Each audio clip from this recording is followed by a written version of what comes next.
నాగారం ప్రజా సమస్యలు, అవినీతి ఆరోపణల నేపథ్యంలో ప్రాంతానికి ఒక పెద్ద మార్పు అవసరమని యువ నాయకుడు తాండ్రా విజయ్ గలమెత్తారు. లంచాల రూపంలో పట్టిన గ్రహణం ఏటూరు నగరాన్ని వెనక్కి నెడుతుందని, ఇలాంటి పరిస్థితులు మారాలంటే ప్రజలు ఒక ఘనమైన విజయాన్ని సాధించాల్సిన సమయం వచ్చిందని ఆయన చెప్పారు.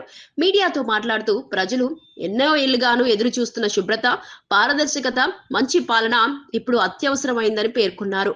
గ్రామాలు, మండలాల్లో అభివృద్ధి పనులు ఆగిపోవడంతో సమస్యల పరిష్కారంలో నిర్లక్ష్యం చోటు చేసుకోవడం ప్రజలను బాధిస్తోందని అన్నారు.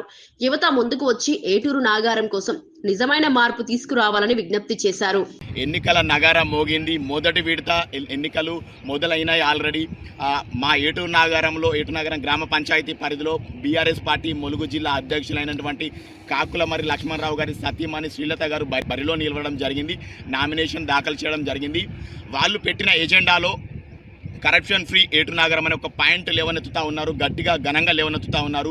ఆ పాయింట్ మాకు చాలా బాగా నచ్చింది. ఎందుకు అనంటే కరప్షన్ ఫ్రీ ఏటూరు నగరం అనేది, ఈ ఏటూరు నగరం గ్రామ పంచాయతీ అనేది ప్రక్షాళన జరగాలి అంటే మనం ఉంగరం గుర్తు కోటేసి భారీ మెజారిటీతో శ్రీలత గారిని గెలిపించవలసిందిగా మేము కోరుతా ఉన్నాము. ఈ యొక్క పాయింట్ మీద మాకు చాలా బాగా నచ్చింది.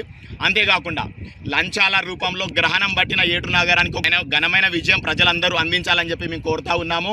ఈ ఘనమైన విజయం అందించాలంటే మీరు ఉంగరం గుర్తు కోటేసి విజయం అందించాలని చెప్పి మేము కోరుతా ఉన్నాము. అదేవిధంగా ఏటూరు నగరం ప్రక్షాళన కూడా జరగాలి.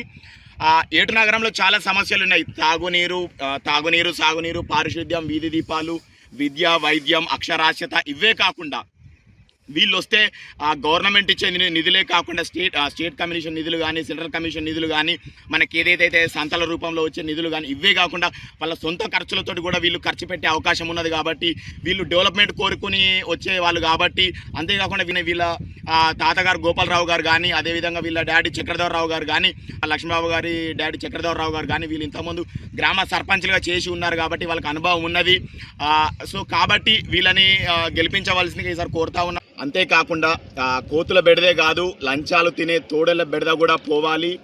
లక్ష్మణరావు గారు కోరేది ఒక్కటే, ఈసారి ఏటూరు నగరం గ్రామ పంచాయతీ మీ విజయం ఖాయమైంది. మీరు బంపర్ మెజార్టీతో, భారీ మెజార్టీతో గెలుపొందుతూ ఉన్నారు. మీరు ఫస్ట్ వచ్చిన తర్వాత చేయాల్సిన పని ఇదే, కరప్షన్ ఫ్రీ ఏటూరు నగరం. Good evening everybody who are staying in Hyderabad, Bangalore, Pune, who are the employees from software industry. I am requesting you to vote for Ring, support for Rising ఏటూరు నగరం.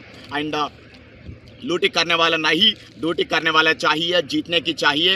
లూటీ చేసే వాళ్ళు కాదు, డ్యూటీ చేసే వాళ్ళు కావాలని చెప్పేసి ఏటూరు నగరం ప్రజలందరూ కోరుతా ఉన్నారు. అధిక మెజారిటీ 11,400 ప్రజలు ఉన్నటువంటి, ఓటర్లు ఉన్నటువంటి గ్రామ పంచాయతీలో ఒక 1,400 తీసేస్తే మినహా మనకు ఒక 90% మెజారిటీ, 90% ఈసారి ఓట్లు పోలు కావాలని చెప్పేసి అందరూ వచ్చి ఓటు వేయాలని చెప్పేసి మేము కోరుతా ఉన్నాము. 10,000లో మినిమం ఒక 8,500, 9,000 పెద్ద మెజారిటీ, భారీ మెజారిటీ అందిస్తేనే